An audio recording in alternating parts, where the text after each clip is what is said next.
Good afternoon, everyone, and welcome to this invigorating session on building the OTT ecosystem and telcos to the tango. Thank you so much for the organizers for inviting us on this panel discussion. And I welcome all our co-panelists as well, starting with Mr. Chandrasekar Ramamoorthy, co-founder of Mozak. Pleasure to have you today in the panel, along with Mr. Srikanth Rao, Media Software and Platforms Industry Practice Lead, Accenture Advanced Centers for Technology in India. Welcome, sir, as well. And now I begin. Thank you, Kailash. So, as we all know, we are bracing a pandemic. I mean, last year, 2020 was marked the onset of a pandemic, which was after like 100 years, and it meant it had different implications for different industries. Since we are talking about entertainment, and within entertainment, the specific subsector of over-the-top platforms, it saw a huge jump when it came to viewership. When majority of the population was in a lockdown, confined to their homes, the only medium of entertainment was television and OTT. And OTT, which is already a very growing segment, as per various industry reports, about 25 to 30% compounded annual growth rate, which it is registering, it saw a massive jump. So here we are to discuss upon how are the different ways of building the OTT ecosystem and what is the relationship that they share with telcos and how it can be further harnessed. So I'll first start with Mr. Ramamoorthy, who's a co-founder of Mozak, that if we look at the entire Indian media and entertainment landscape, digital occupies about 3.5 billion. That is the strength of the market currently in the Indian context, out of which majority, close to 92% is advertising and rest is subscription. But even within the OTT ecosystem, whether it's your digital ecosystem, whether it's your subscription or advertising, OTT has a very small share. Your majority of your advertising spends on digital today is divided between either it's your Twitter, it's your Facebook, or then it's your Google, which is YouTube. OTTs are catching the eye. You have your numbers, but the subscription or the advertising for it to be self-sufficient is fairly large, small. Regional OTTs are also coming. So when shall we see OTT to acquire a larger share of advertising and subscription revenues as a part of our digital ecosystem?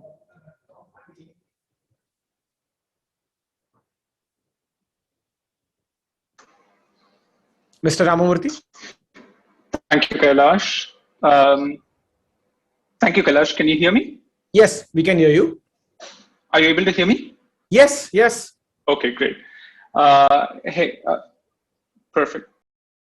Thank you. I think COVID, as you said, has definitely given a great boost to the OTT ecosystem, right? The consumption of OTT and content on OTT has risen exponentially since COVID hit us. And a couple of various reasons, right? I think one, there was latent demand already there. The latent demand was driven by the fact that 4G penetrated quite rapidly, and 4G as an ecosystem grew to almost 600 million smartphones in the country. So the moment the reach of 4G sort of hit 600 million smartphones, and COVID was that boost that came in and really triggered the consumption of OTT. If you look at the kind of consumption that is happening today on OTT, if you look at most of the consumers who come online and consume these OTT, they're largely for live sports today, right? So you will find that a lot of people watch cricket on Hotstar, right?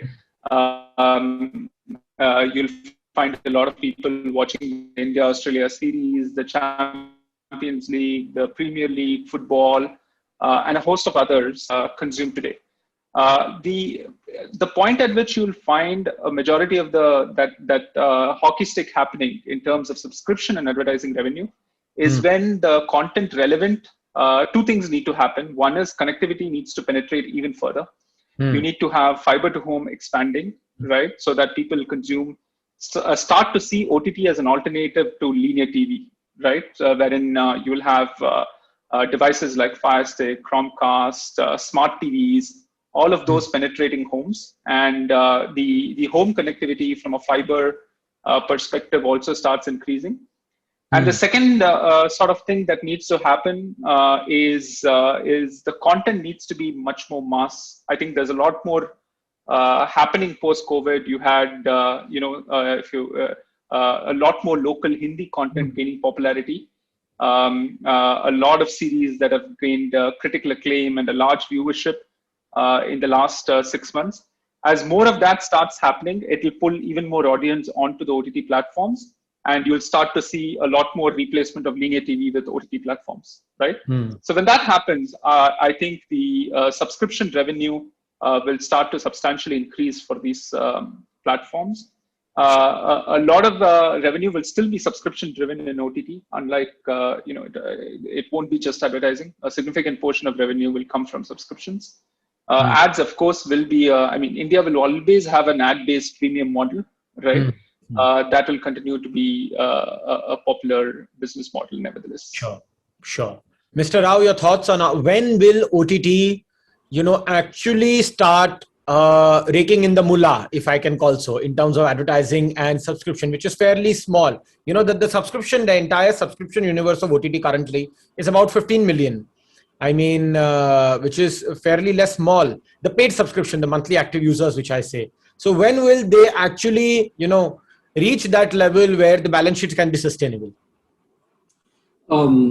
Hey, first of all, thanks for having me on the panel. Happy to be here.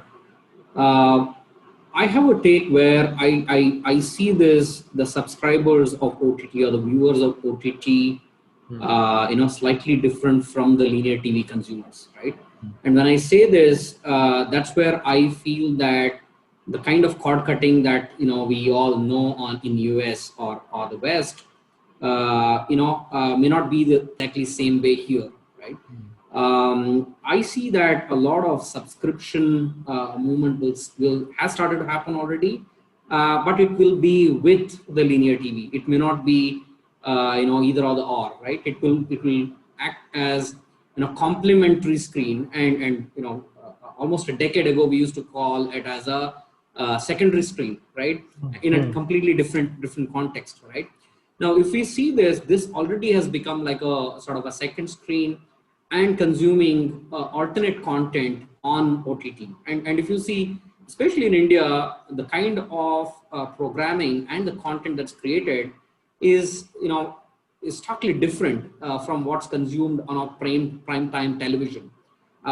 Also because of the reason that it will coexist with the linear, but there are different set of viewers or the growing younger audience which tend to watch these new kind of programming, and I feel that a small part of it has started, and I think there's a humongous sort of runway there to grow forward, especially bringing in much more variety of programming to make it more inclusive. That's where I tend to agree with Ramamoorthy, saying that the programming will also start to cater to not just being very stereotypical of we only create a niche side of programming. I think there will be a lot more inclusive programming that will come, and that's where I think the base of subscription will include.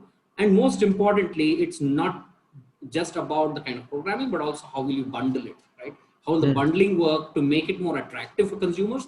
And that has started with a lot of telcos really offering certain services, sometimes mobile only sort of subscriptions, or certain bundling of all the different OTTs together for one price ticket, and so on and so forth. There will be a lot more exciting offers that we will say in the coming days, which is going to really act as a boost to the subscription model. Now, Mr. Rao, you mentioned a very important point, and I would like to get both your views on it. After, the COVID pandemic, even before that, there were little discussions around the circles about TV versus OTT, TV or OTT killing television in this country. And, but I was a part of such forum where I mentioned that, the entire debate cannot be TV versus OTT. It should be TV and OTT. It's TV and digital for the way forward. If you all know, like 20 years ago, when cable television arrived in this country, people wrote the obituary of print, like what will happen to print. And apart from the fact that we leave aside the pandemic financial year, print is handsomely growing in this country at about 4 to 5% in terms of advertising and subscription. So going forward, and see nowadays, OTT earlier was a very individual experience. It's about people traveling in trains, going back from their office to homes or at their leisure, even in flights they're seeing or on their laptops. But now with smart TVs and smart televisions also being so affordable on Amazon Fire Stick and everything, the pandemic has also changed the mood. You can actually sit at your home and on TV, television set. TV is just a monitor now. You can watch OTT. So, the future. Do you think that OTT will eat into TV, or TV, it's a $10 billion industry. India is a one television household and we still have, television has a big leg room to play in this country. Mr. Ramamoorthy? Yeah, so I think a couple of points, right? One is I do believe television will continue to have a role to play, right? I don't think OTT is meant to be a complete replacement for linear TV. Even if you, as I said earlier, even if you look at the consumption patterns today of OTT, the majority of the content that is being consumed through the OTT channels is actually linear TV, right? People are watching live cricket, and live sports on these OTT platforms, right? So even the content that is being consumed is actually the live content that is happening, right? So I do believe that TV and OTT will continue to coexist. Part of the reason being the kind of content is, of course, slightly it's more alternative content on OTT and more mass content on the TV, as Mr. Rao was pointing to. Second, also I think there is an experience element to it, right? I mean, the quality of the connectivity and whether you're able to provide the necessary quality of experience for an OTT to replace the experience of a linear TV, right, is a big question mark. I think there's still a long way to go before the experience of, I mean, sitting on your couch and changing channels almost instantly, versus clicking on an OTT video and waiting for 60 seconds for the video to start, right? Mm-hmm. I think from an experience angle, we haven't yet reached a point where a demand-based consumption medium can completely replace a live consumption medium, right? Mm-hmm. So I think there's still some distance to go before that something like that happens. I don't see that happening at least for the next 3 years. Oh, 3 years. Okay. Mr. Rao, your thoughts on the same, TV versus OTT or TV and OTT? I think, I already made the point, right? It will coexist. And I have an interesting data to share here, right? Sure. And typically India, especially in the entertainment market, closely follows US, right? And if you've looked at US, the average consumption minutes of whether it's watching any screen, right, whether it's OTT, TV, or spending it on reading and publishing, that has significantly gone up, right? That has gone up over the years. So in effect, what's going to happen is that people will spend more time glued to their screens, right, whether you like it or not. And thereby, there will always be, coexistence. But how much of each one, within this, share of attention of, time spent on the screens, will depend on how exciting you will create as a medium. And even when we talk about OTT, now OTT also has, different sort of mediums to sort of tackle. For example, Netflix said that, look, their main competition is not really about other broadcasters, but, it's gaming, right? So when you spend on when a user is going to spend his, let's say, a given 4 or 5 hours in a given day on multiple screens, how much of how much of that time are you going to capture will become important. Linear and OTT will coexist, especially in India, where even linear is growing significantly, and there's a lot more room to for both to coexist and grow. But since the base of the OTT is low, you will see obviously the percentage increase a lot much more because of heavier base on a linear TV. But both are going to grow. Both are going to coexist. Now, if we talk about the consumer viewing habits, the pandemic has really changed a consumer's viewing habits. A lot of importance is now being given by the consumer to watch content at his or her own comfort. Like earlier, naturally, for some radio. Naturally, radio is an element where if you're mobile, during mobility, it is consumed a lot. Cinemas, you have to go to the theater. Cinemas is one aspect which nearly came down to zero during the pandemic, the first 7 months at least of the pandemic. Now, how is the OTT ecosystem prepared to take advantage of this phenomenon where, a person is like, ki, should he take the hassle of going to a cinema hall, or, or just, I know now within 4 weeks, the same content is coming on an OTT screen.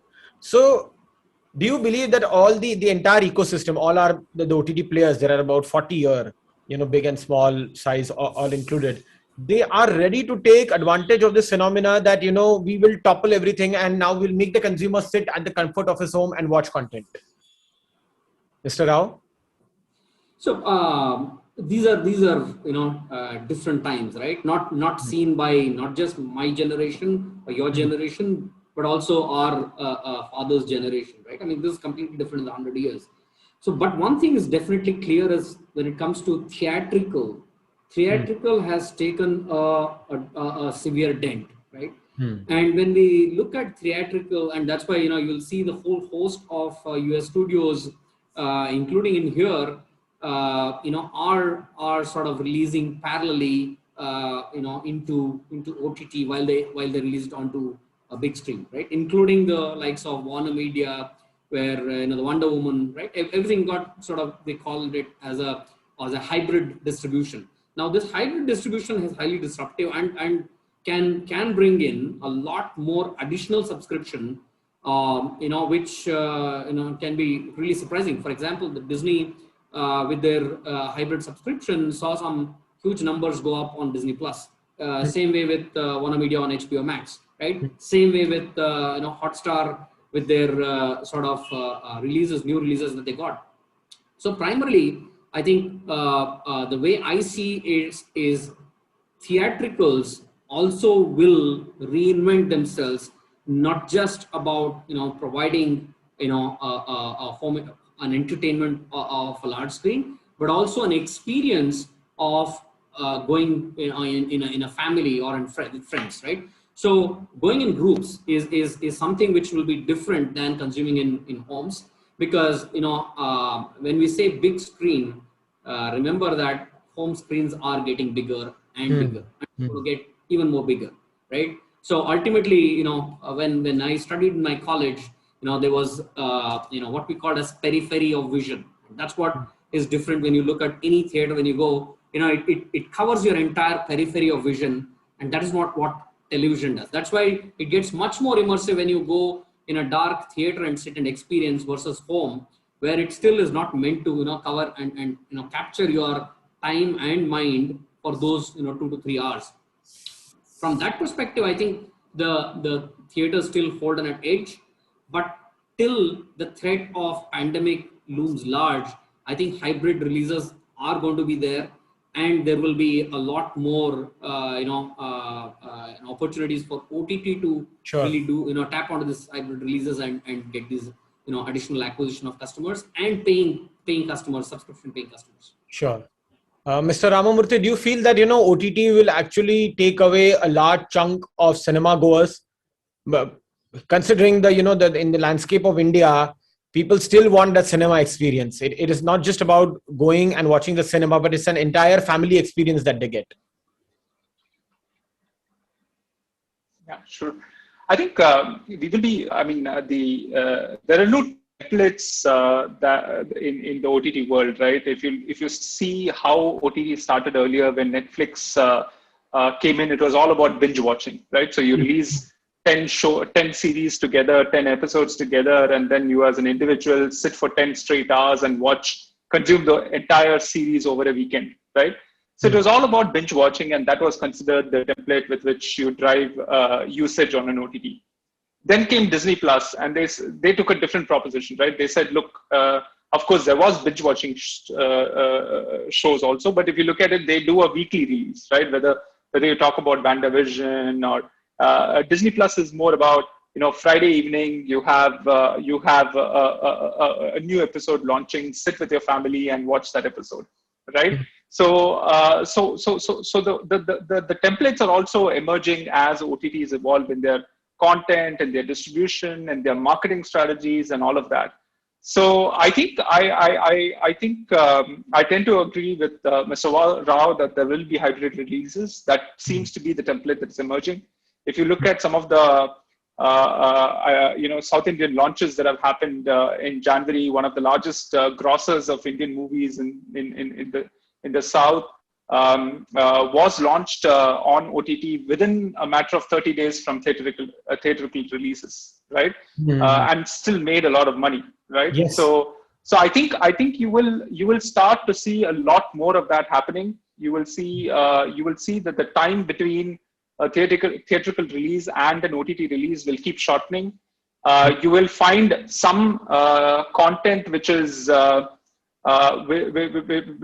released OTT only because they have a much more wider reach in terms of the kind of content that is being consumed.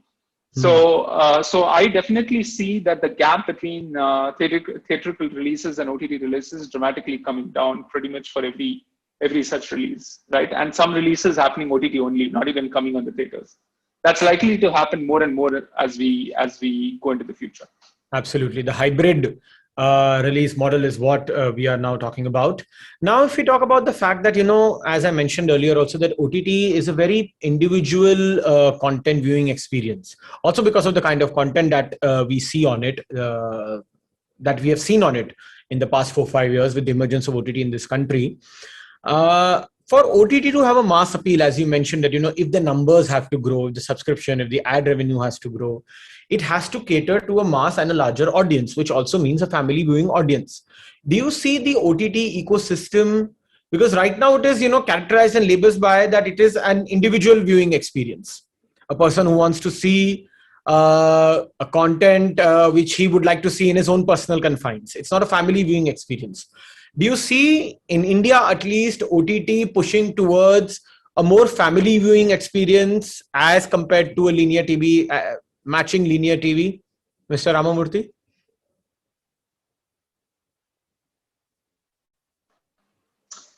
See, I think the reason why we believe it's an individual consuming individual medium is not so much because of the content itself, but because today it's largely a mobile-based consumption. It's a smartphone-based consumption, and smartphone, by the very fact that as a device, it's a very individual device, right? And the reason it's a very smartphone-driven consumption today is, again, as I said, I mean, the only quality connectivity that you get is on your smartphone through a 4G network, right? So because it's a very smartphone-driven consumption media in India, you find that it is very, very individual in its consumption approach.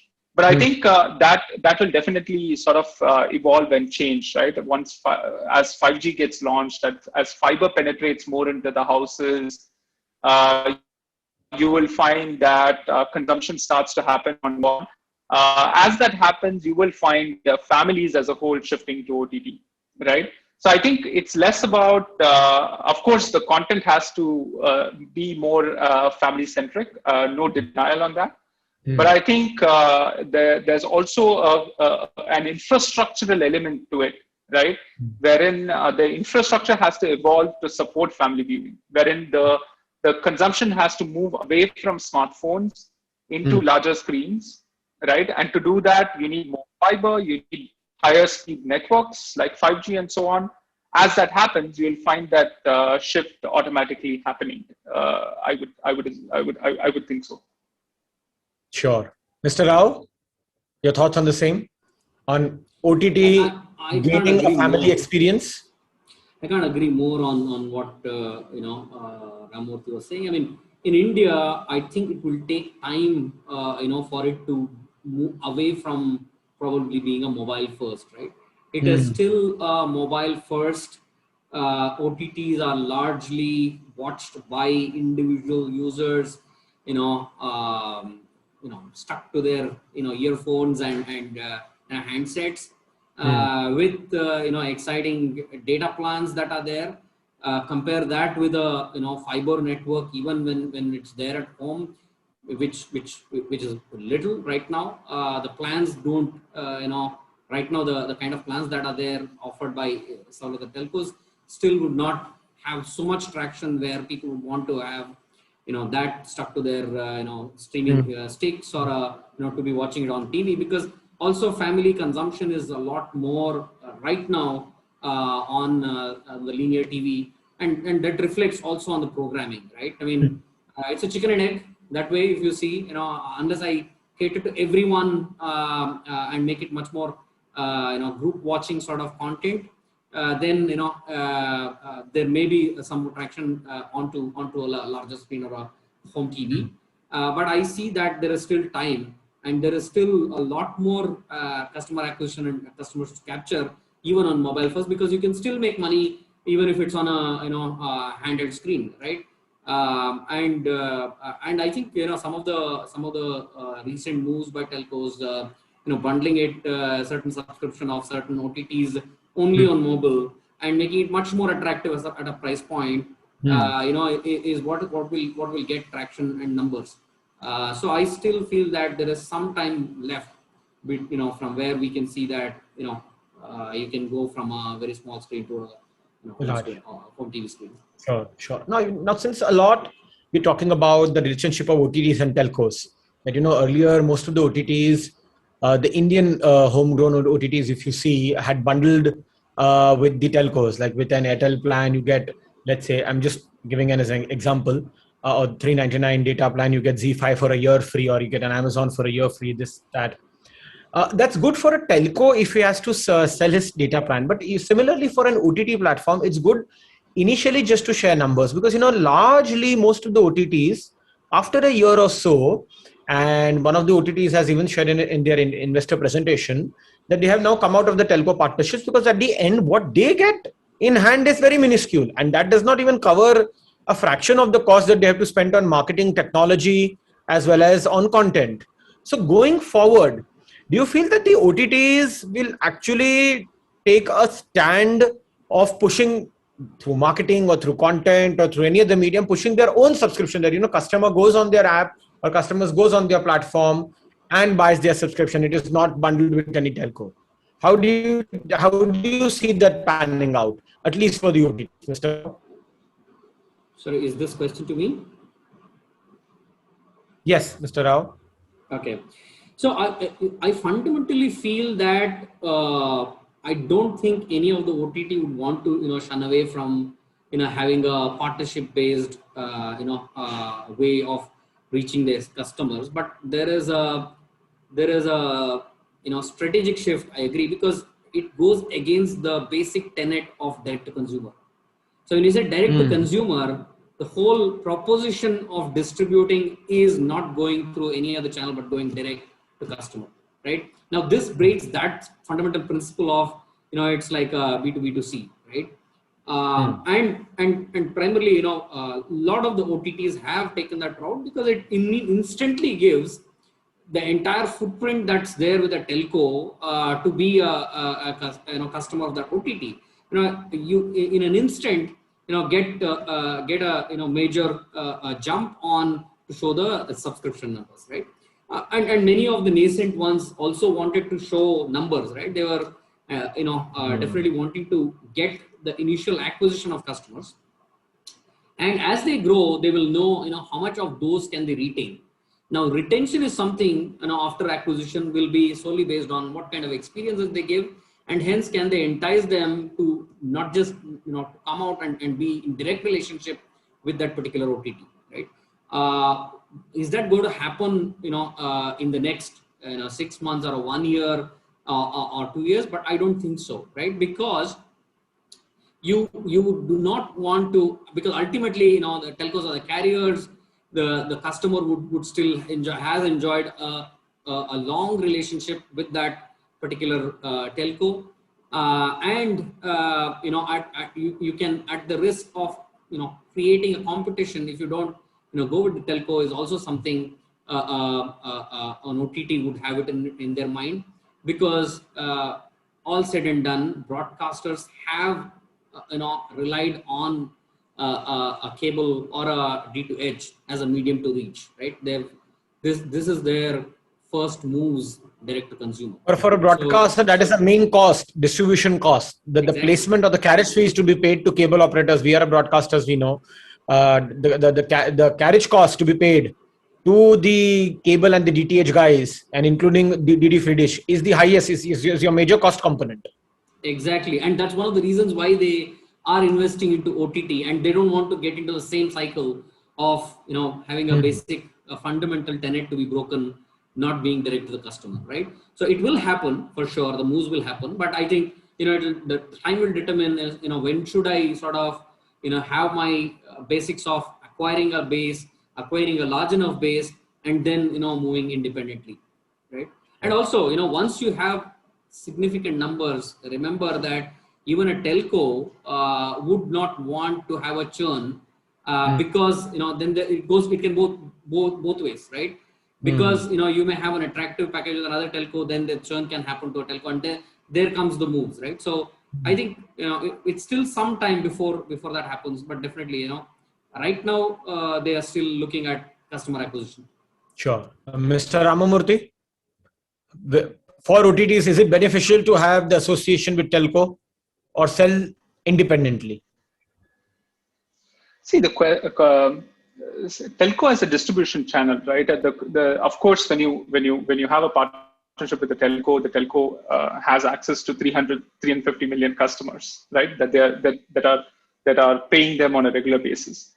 But India is unique in a couple of ways, right? One is most of these customers are prepaid customers, so it's not like you can do bundling from a sense of one bill at the end of the month where you get a content cost plus a telco access cost, right? Most of these are prepaid customers who are recharging their phones on a monthly basis. And second is, if you look at the digital reach, I mean, they may have access to 300 million customers. But if you look at the digital reach of telcos, right, how much of, even if you look at recharges, of course, post-COVID, it's changed dramatically where probably a majority of the recharges are happening online. But they're all happening not through necessarily the telco digital channel, but they are happening through other digital channels like Paytm and the Phone Pay and Google Pay and all of that. So all the even the transaction that is happening with the telco is not happening to telco's own digital channels, but it's happening through other channels such as Phone Pay, Paytm, and so on, right? So the question really becomes, if I partner with a telco, will it necessarily give me significantly wider digital reach, right? Then if I go directly or by partnering with, let's say, go through a distribution channel like a Google or a Facebook where I pump in money to reach the same kind of customers, right? So I think it's a battle of. I think the telcos will have to fight that battle. It's an uphill battle that they'll have to fight with somebody like a Google or a Facebook, or even some of the new gen app companies. Where are the telcos really able to get the digital reach and capture the time spent of the customer on their own platforms, which then can be used to distribute all of these telcos, all of these OTTs, right? So I think the question to ask is more about do the telcos themselves have a wide enough digital reach that can give OTTs a significant leg up and a distribution reach for getting their platforms to customers. The other partnership could be through the offline channels. Telcos have a huge offline reach, right? So they have, if you talk about any telco, they would have 1.3 million retailers across the country. Now, and they have their own stores where people can walk in, perform transactions and all of that. So can these offline channels be used as customer acquisition points for OTTs? I think there are models that can be built around that. We are yet to see some successful models, but for sure some models can be evolved, which enables the telcos to use some of their online reach, but also use some of the offline reach to build some distribution capacity for these OTTs. But we are yet to see a significant win happen in that space. Absolutely. Now, my last question is to Mr. Ramamoorthy before we wrap up this panel. A ministry has come out with guidelines regarding the kind of content that should be shown on OTT after a much furore, and the apex court is now also telling them that now to stricter the fact that your guidelines should be stricter. It should not be just a guidelines; it should be some sort of rules or regulation in that format. Now, do you feel that it will take away the unique characteristics of OTT, like how now they are catering to a certain sector, a section of audience who wants to see certain real stories in a very real manner without censorship? Do you feel that that will go away and that will take away the charm from OTT?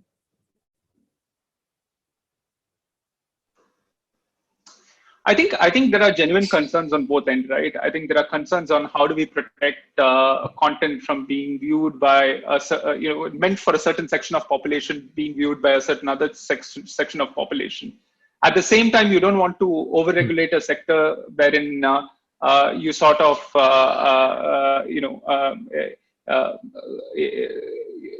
create barriers to growth, right? I think it's important to evolve a certain regime which allows for enough self-regulation to be in place, enough choices, at the same time providing enough choices to consumers to make their own choices, but at the same time providing the necessary protections so that it's not like content is being consumed by people who it's not meant to, right? So I think a certain amount of self-regulation is definitely something that needs to be encouraged and put in place. What kind of regulation and all that is something that the industry and the regulatory body needs to sort of discuss and come to an agreement on. But I would certainly think that we need to have a very lighter sort of a regime which allows the growth of the OTTs to continue to happen and not limit the choice of the consumer. That's the last thing anybody would want. Absolutely. That listen to the consumer what he wants, and then naturally have a self-regulation and allow, having said that, having the regulations and the guidelines in place, allow the ecosystem to grow. With this, thank you so much, gentlemen, for joining on this panel. Mr. Ramamoorthy and Mr. Rao, thank you so much. We had a nice discussion discussing various parts of the ecosystem of the OTT landscape. And thank you so much. And over to the organizers. Thank you so much, the organizers as well, for having us.